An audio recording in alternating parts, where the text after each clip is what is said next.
Hello? Hello? Podcast Network Asia.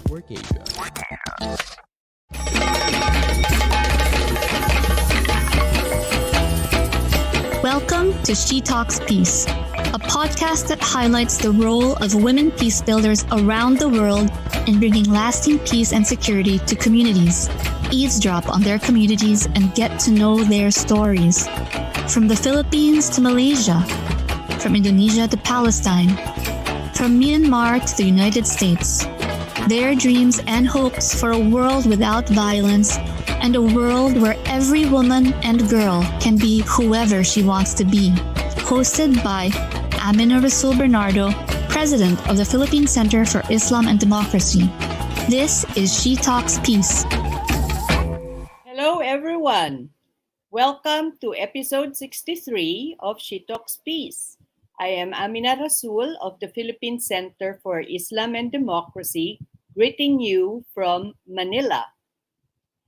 You know, guys, October 31 is an important day for women peacebuilders and the peacebuilding community.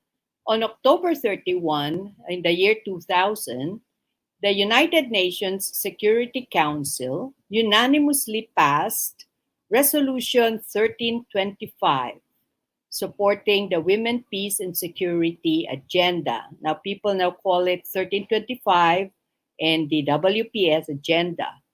And you know how this became possible? Well, there was a very strong global coalition, a strong global constituency of women civil society organizations who for decades and decades had been striving to be part of peacemaking, of making their communities safe, of supporting a strong foundation for a just, lasting, and sustainable peace. And later, they were joined by a diverse coalition of UN member states who finally saw the value that women bring to the peace process. 1325 looked at the impact of conflict, of armed conflict, on women and women's contribution to conflict resolution and sustainable peace. When you look at what's going on in the world today, when you look at what's happening to young girls and women in Iran, to women in Myanmar, to women in the Middle East and North Africa, you realize that although the Security Council of the United Nations passed 1325 unanimously, there are still many governments who are not fully behind women, peace, and security. Luckily, here in ASEAN, the Philippines was the first to establish and implement a national action plan on women, peace, and security. And we were followed by Indonesia. And today, the Association for Southeast Asian Nations, or ASEAN, which has issued a statement in 2017 supporting WPS, is finally drafting a regional plan of action on women, peace, and security. And we're so excited about this because the leaders of ASEAN will have a summit next month, and we are extremely hopeful that the leaders will approve the regional plan of action. And of course, our congratulations and kudos go to the government of Cambodia, who is the chair of ASEAN this year. And it looks like Cambodia is determined to have the regional plan of action on women, peace, and security approved at the Leaders Summit. So we are quite excited about these developments, especially since in ASEAN, there are 10 member states, there are 10 countries. and only two have national action plans. Now, women and civil society organizations in the other eight countries would like to have better implementation of the Women, Peace, and Security agenda and would love to have their own national action plans. So perhaps with this ASEAN Regional Plan of Action, the other eight countries may finally be on the road to the formulation and implementation of their own national action plans. We need it so much in ASEAN as we do in the rest of the world. Because if you've been following the news, what's happening to women in the southern Thailand, for instance, in the conflict affected areas of Myanmar. Um, even if Timor Leste is not yet part of ASEAN, what's happening to women in Timor Leste, the former combatants in Aceh? I mean, all of this show us the need for having more government support for the role of women peace builders. Today, I thought it would be interesting to have a conversation with young women and see what they think about the role of women in conflict resolution, in peace building, governance perhaps, and what they think about the Women, Peace, and Security agenda and what they hope their government would do about it. So I am joined today by three young women who are fresh graduates of AB Diplomacy and International Relations from the Ateneo de Manila University. First, let me introduce Bits Alcibar, whom you've already met before in episode 58.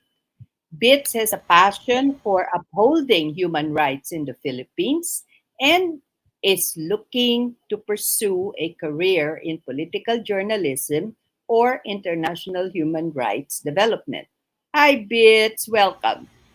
Hi, Ma'am Amina. Hi, everyone. Next, we have Linar Orbista. Linar, who aspires to be a diplomat, has been involved in advocacies for quality education, sustainable cities and communities, climate change, equitable development, and good governance. Welcome, Linar.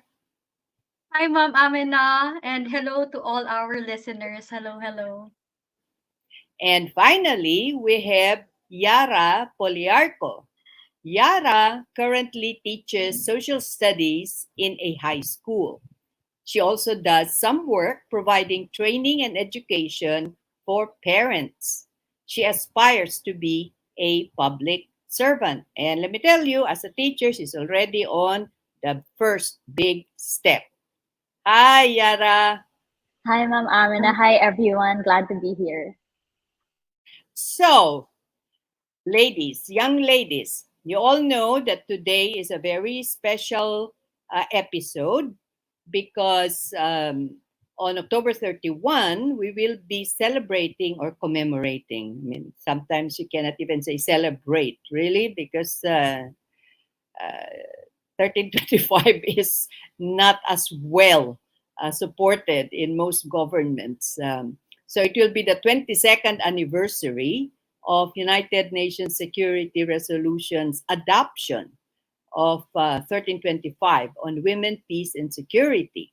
And you know very well that it's a landmark resolution, the first formal and legal document from the male-dominated Security Council, which requires parties in a conflict to prevent violations of women's rights, to support women's participation in peace negotiations and in reconstruction, and to protect women and girls from wartime sexual violence. Now, I know that you've been watching the news because the three of you, your background in school, I think makes this inherent in you, right, to follow what's going on internationally.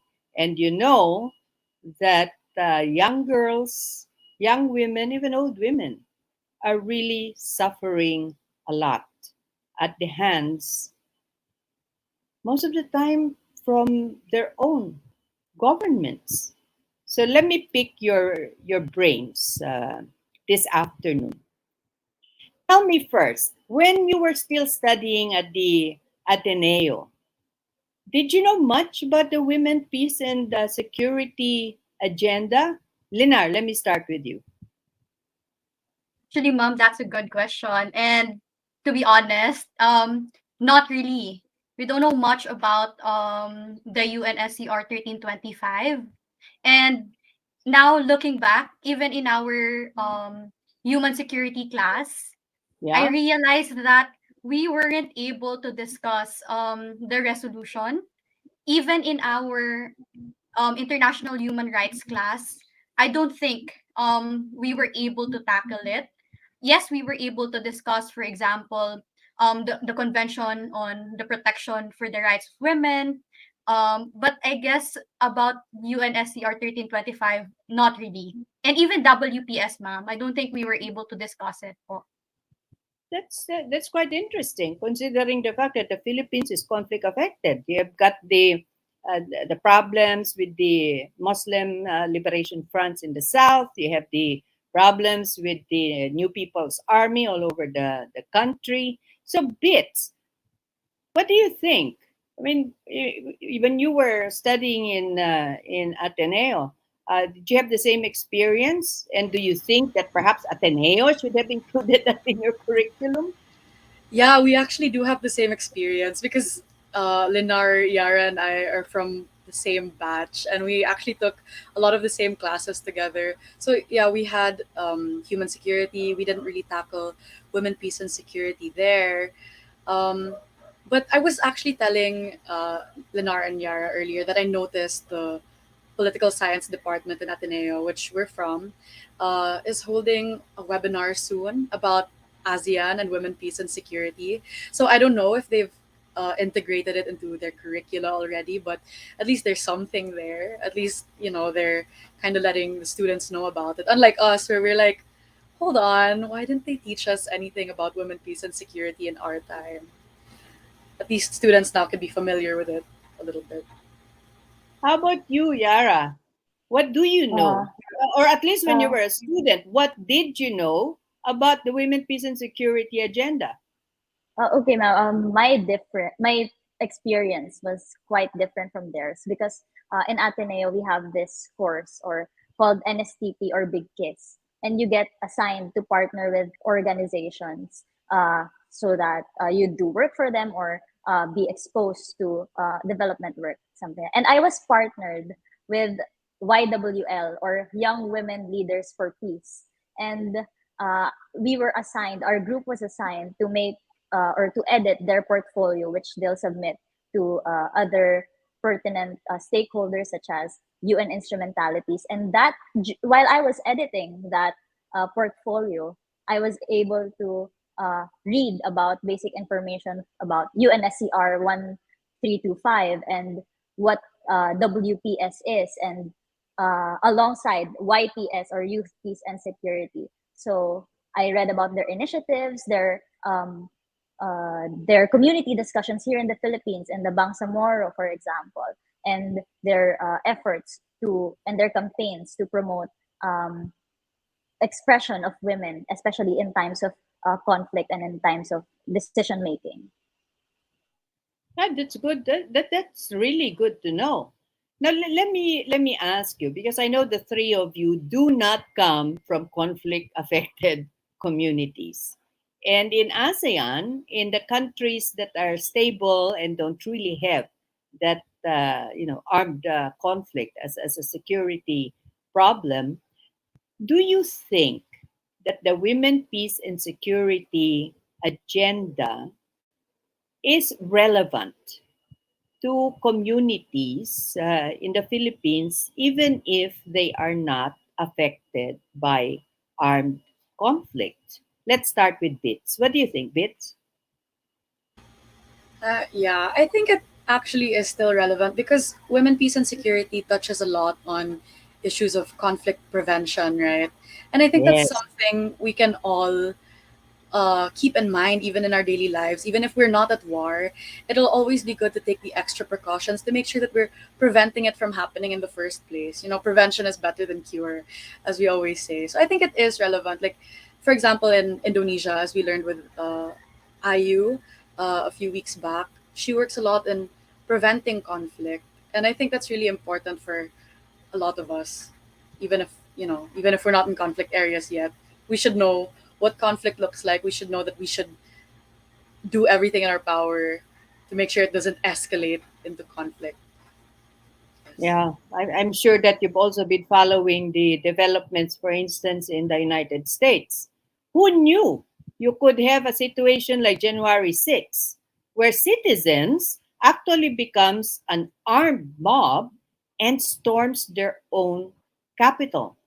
And now that their midterm elections is going to be in a couple of weeks, they're talking about more violence. So yeah, I get it that even if you don't have a situation of armed conflict in your own country, that perhaps your government should support WPS a little bit more. How about you, Linar? You agree? Yes, ma'am, I definitely agree. And for me, I think it's important for us to also recognize that security issues right now are also transboundary. Like we have, for example, the non-traditional security issues like climate change. It's a transboundary issue that doesn't only affect, for example, a certain country. Like for example, in Bangkok, they're not only affected by Mm, us, but the whole region. And I guess, ma'am, I think that's also why it's important that we have the regional plan. It's because most of the security issues doesn't only stay within one particular border. It really affects the whole region. And I mean, not only the whole region. Let's just look at the situation in Ukraine and Russia.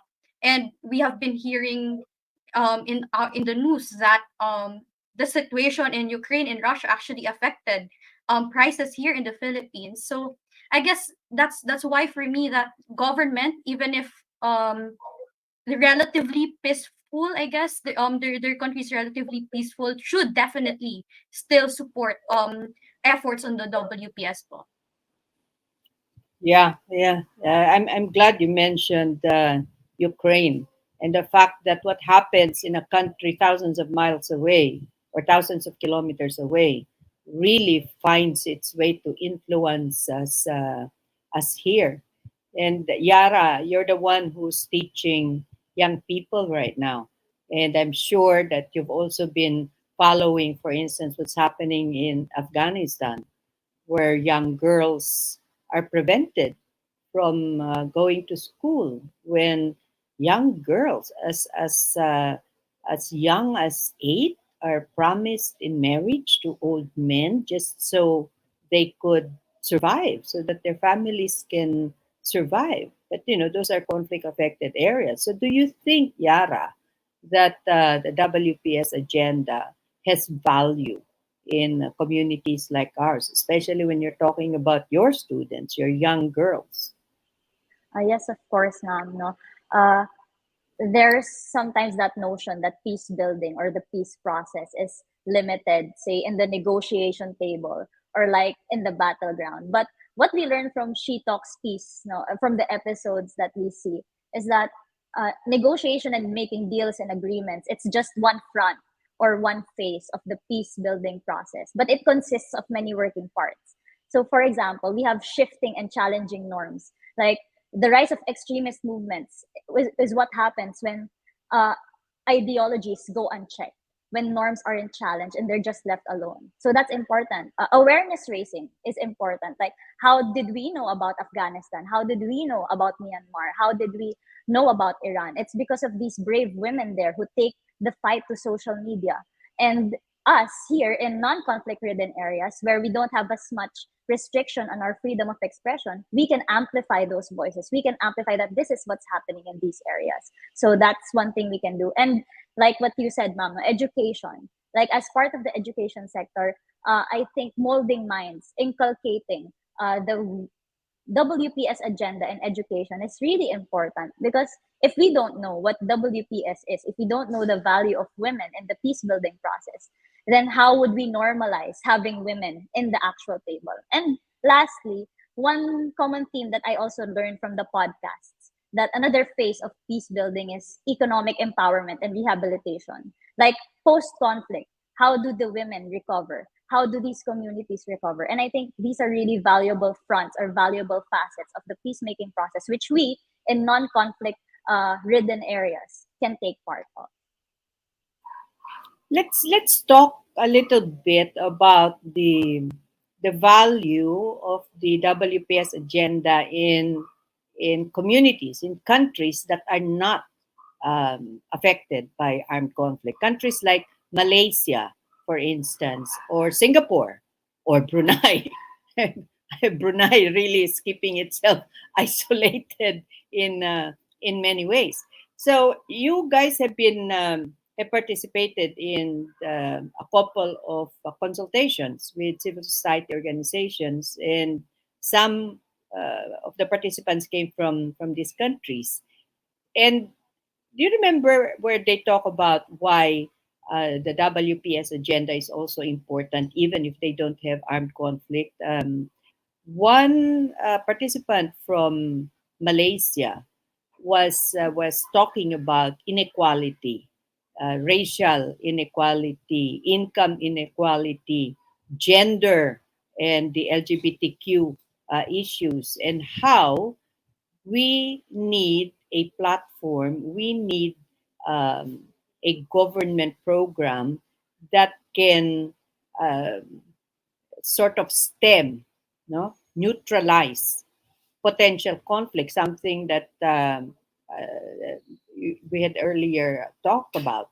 So, what's your take about what this our sisters from Malaysia and the other countries are saying? What can WPS do to prevent, for instance, conflict in non-conflict affected areas in the Philippines? Bits, what do you think? Okay, so I guess since you touched on financial inequality, and also Miara brought up economic, like post conflict economic empowerment of women. I think that's something that WPS can touch on when it comes to I don't know, when it comes to non-conflict affected areas, because one of my most surprising takeaways about WPS after having listened to the podcast is the importance of women's economic empowerment, because it's not something that a lot of people think about when they hear WPS. You're more likely to think about women in peace processes and the protection of women from GBV, but a lot of episodes have pointed out, like last week's episode with Ruth, and also It Takes a Village, that episode, and even our episode with Aika Robredo, they talked about how underrated economic empowerment and financial independence for women and for everyone is in preventing conflict. So I guess there's value in that, preventing inequality itself in these non-conflict affected areas. Economic inequality, racial inequality is a part of WPS. It's something that WPS can help address in these areas to prevent conflict from escalating. What about you, Linar? What do you think it would be the value of WPS to a relatively peaceful community of Luzon and the Visayas? Honestly, ma'am, we have this notion that prevention is better than cure, and I honestly agree with that. I think it's very important to understand that the work of peace building is not something you learn overnight. It really takes a lot of capacity building training. It takes a lot of I guess it's something you also study. It's something that you hone. Peace building is not something that you can do at the snap of your finger. So I guess, ma'am, for countries wherein it's relatively peaceful, I guess that's the value of WPS. it really shows you, it teaches you to actually pay attention on the capacity building, on training women in advance, that that we prepare in advance, that we don't wait for the problem, for the conflict to happen. And I guess, ma'am, that's the importance also of the WPS. Also, for example, of if we have the ASEAN WPS, which you mentioned earlier, um it really forces us to come up with a network of women peace builders. And I guess that's something that is very important for women peace builders to have a network. So for example, ma'am, if you come from a relatively peaceful country, how do you support those who are already in conflict? So you can help with capacity building, or if not, provide funding. um because I think it's been mentioned in a lot of our episodes that one of the issues really in the peace building efforts is really getting funding. So I guess, mom, at the end of the day, the work of peace building is not um exclusive or to those who are suffering from conflict or going through Right. conflict, but rather it's a work of a whole network of peace builders, be it you are from a relatively peaceful country or not. Yeah, I must say the two of you, Bits and Linar, make a very strong argument for prevention, prevention, prevention being more important. An ounce of prevention is better than a pound of cure.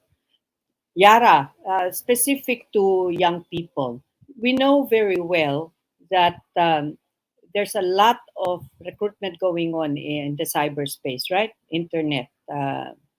Extremist groups, whether it's political extremism, religious extremism, whatever. But and they're targeting young people. So, what do you think about the impact of WPS on young people as they face this new threat coming from cyberspace? Well, I think, ma'am, no, like WPS acknowledges that this is not just a hardcore traditional security issue.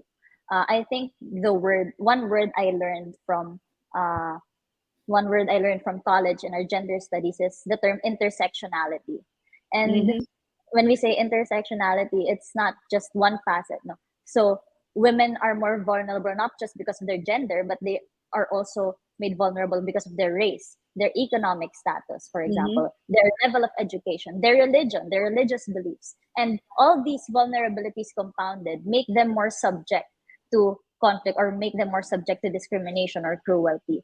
And when it comes to the cyberspace, there's also added factors of discrimination when, for example, your religious beliefs online are not part of the mainstream, or if you lack education, you're more subject to fake news or to disinformation. If you lack economic status, you're at the same way. And if you're, if your race isn't, if you aren't white, if you aren't part of what are more mainstream races or something, you will not be heard. Your cries would be put on the side, as we can see with other Middle Eastern countries. They do not receive the same attention, they do not receive the same urgency as those of Western countries. And because of that, the attention, there, extremism isn't given much attention. I think the WPS agenda, when it acknowledges that kind of intersectionality, it diverts focus towards those issues and highlights that, and as it said, no, helps achieve gender equality. And there's actually been research that countries that are more gender inclusive and gender equality actually uh, avoid more conflict. So I take it that the three of you would like the leadership in this country to be similar to what you find in like New Zealand, Finland.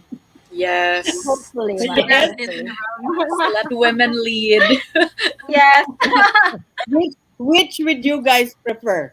Uh, Going to being a resident of Finland or New Zealand? Which of the women led countries do you particularly like? I'd go for New Yes, Zealand, ma'am. New New Zealand Zealand. too. Same here.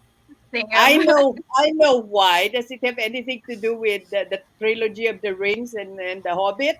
Oh my Partly. Partly. and and they have good milk. Oh, that's true. Exactly. That's true. How about you, Linar? Which country would you choose? New Zealand as well, ma'am. I'll be joining you all there. You know what? I think we have to invite the New Zealand ambassador and share your thoughts, and then maybe we can organize a workshop and go to New Zealand, preferably in Hobbiton. But now let's go to this exciting news coming from ASEAN. ASEAN is going to have a regional plan of action on women, peace, and security. And we really have to thank UN Women, the Canadian government, because they are supporting the drafting of the regional plan of action, which is being done by the ASEAN Committee on Women and the ACWC, the ASEAN Commission on the rights, I think, no, of women and children. If you were in the drafting committee, what specific support would you like to see governments provide for women, peace, and security, and for the role of women peace builders? Miara, let's start with you. I think, ma'am, aside from including more women, it's making sure that they just don't have a seat in the table; they have a say in the table. Like their words are actually enforcing that they are heard. And another one, I think, ma'am, is capacity building. I think it's one She Talks Peace episode with Ma'am Sok Reyes. Na she said, "Na I'd rather have a male leader who actually cares about the women agenda than have a women leader there who's not sufficiently trained about the WPS agenda because." It's no use putting a woman leader there if they're not trained or if they're not well equipped with what the WPS agenda stands for. So I think we must hone female leaders, especially, to be competitive enough to have a seat at that table and deserve that seat at that table. I mean, not them being a woman or already merits them a seat, but it'll be better if they're much more competitive and competent. Yep, I agree with you. You remember that episode we had about what former president, the late president Fidel Ramos had done. I mean, this is a military guy, very, very macho. But when you look at what he had done to support the empowerment of women, to support women's rights, he had done a lot more than national women leaders of our country. How about you, Bits? I think a great way for the government for governments to support the WPS agenda is to help mainstream it. An idea that I had for that was for them to integrate it into school curricula to teach children what WPS is, and if that's too wild for them, if that's too if that's too much, and peace education at the very least is something that we should all learn in schools. Because can you imagine me, Miara, and Lenar? We graduated with our degree in diplomacy and international relations without having known anything about the WPS agenda. That's wild. So I think that schools, especially here in the Philippines, actually should start teaching peace education, women, peace, and security, especially since we're like a pioneer in WPS. I think the Philippines should work towards becoming a bastion for peace education in the region. I think that would be really cool. I couldn't agree with you more. How about you, Linar? Honestly, I think my first recommendation, or if I'm part of the drafting committee, I would make sure that funding is available for women peace builders or financial support for them is there. I know that you've been mentioning this, ma'am, in a lot of our episodes that there's a story about a woman who said who mentioned that how can I go to these capacity building trainings if I don't have the money for a tuk-tuk for a tricycle ride. So I guess that's really true, ma'am. So at the end of the day, women's economic empowerment is very important. That part and parcel of their participation in peace building efforts would actually be would be based on their economic empowerment or their financial capacity. And second, ma'am, aside from that, I guess I would make sure that young women are included in all of the efforts, be it in school, be it on the ground, grassroots level. I would make sure that youth organizations are consulted and even asked to participate in the implementation of the regional plan of action. Yeah, and we're lucky in the Philippines because our government has actually come up already with the youth peace and security plan, and the links between the YPS plan and the Women Peace and Security plan has been embedded from the very beginning. So kudos to the Philippine government. Now, if only government is really going to implement these two plans, that would be fantastic. And I'm going to keep my fingers crossed and my rose colored eyeglasses on, even when I'm sleeping. Now, finally, ladies, um, we're going to be commemorating the 22nd anniversary of UNSCR 1325.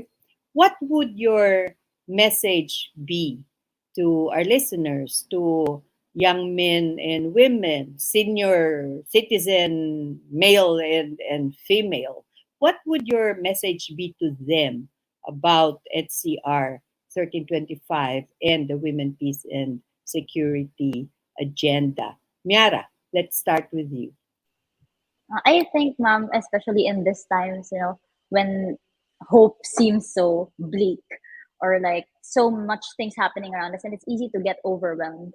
Uh, it reminds me of that one song from a musical, a piece of lyric when it says, "When hope, though hope is frail, it's hard to kill."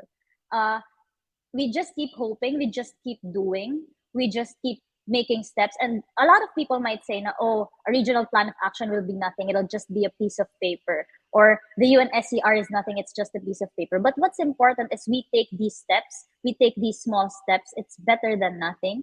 It's better than not acting at all. And sometimes the problems of the world seem too big for us to handle, especially us with having young shoulders.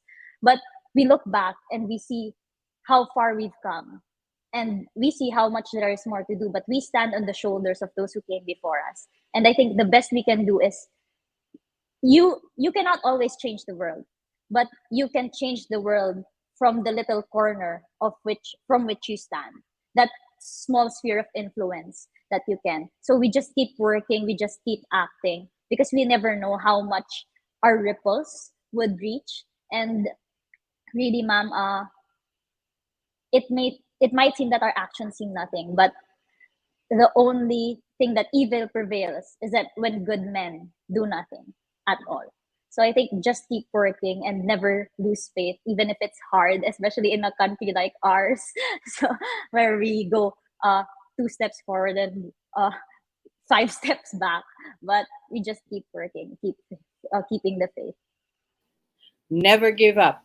My mother always said, success is only 1% inspiration, it's 99% perspiration. How about you, Linar? What would your message be?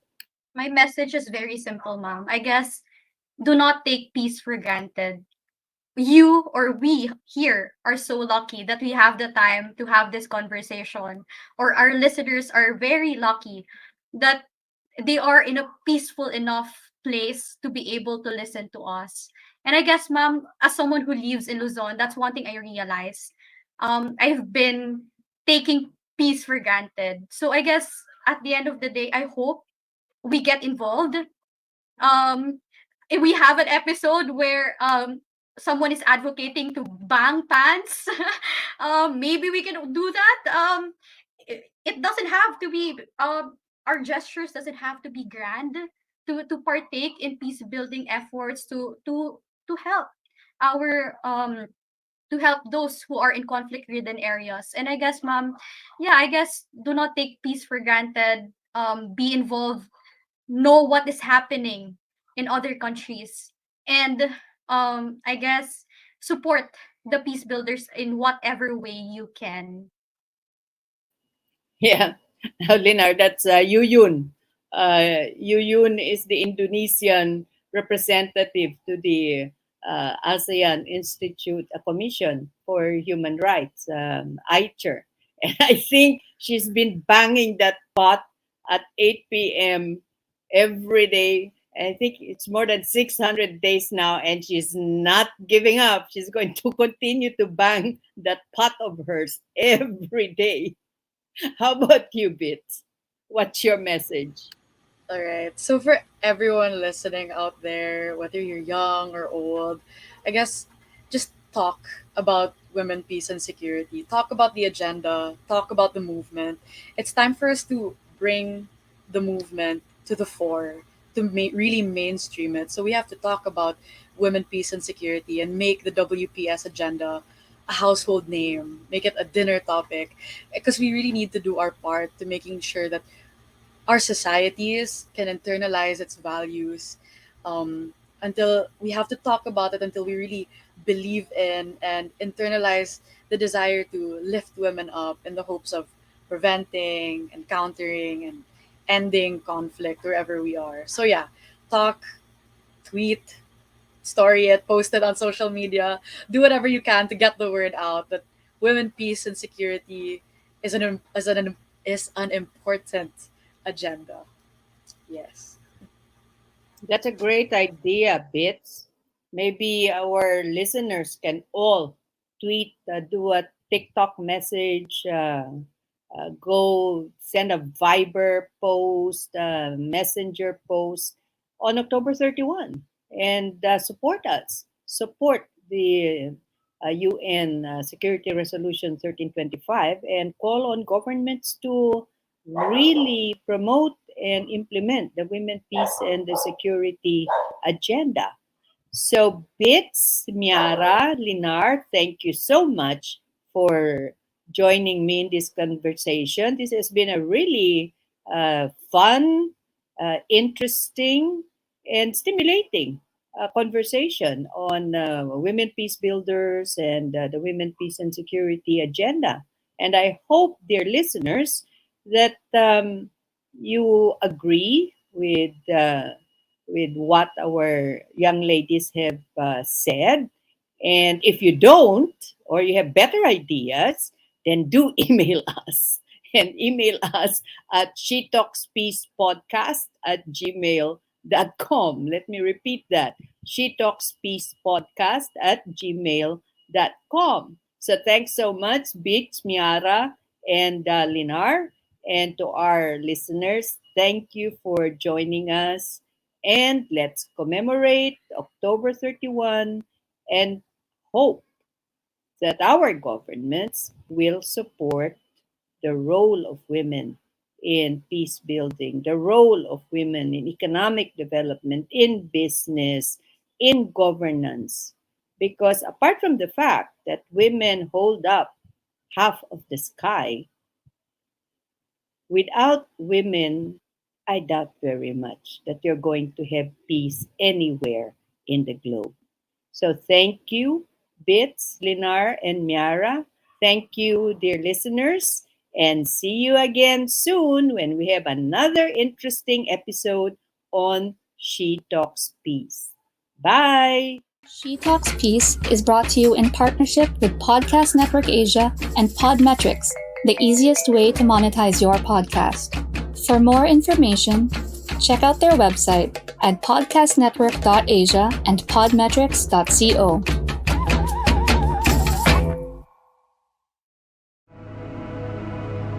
The views and opinions expressed by the podcast creators, hosts, and guests do not necessarily reflect the official policy and position of Podcast Network Asia, the hosts of the program, or other programs of the network. Any content provided by the people on the podcast are of their own opinion and are not intended to malign any religion, ethnic group, club, organization, company, individual, or anyone or anything.